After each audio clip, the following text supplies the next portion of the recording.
Hi friends! Thanks for tuning in.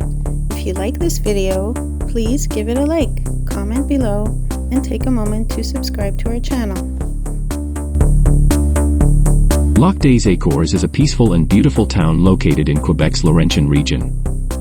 This area is known for its stunning lakes, lush forests, and abundant outdoor activities, making it a paradise for nature lovers. Lac-des-Ecorces itself is situated along several lakes, including Lac-des-Ecorces and Grand Lac-Nomineng, both perfect for fishing, kayaking, and swimming. If you enjoy outdoor recreation, you'll love the hiking and biking trails here, especially the scenic Le Petit Train du Nord path that passes nearby. This old railway line has been transformed into a long cycling and walking trail, offering views of forests, rivers, and quaint villages all along the way. Winter here is just as lovely. The town's snowmobile and quad trails are popular, and you'll find covered ice skating rinks for a classic Canadian winter experience. If you're into cross-country skiing, the Laurentians offer some beautiful trails nearby, too.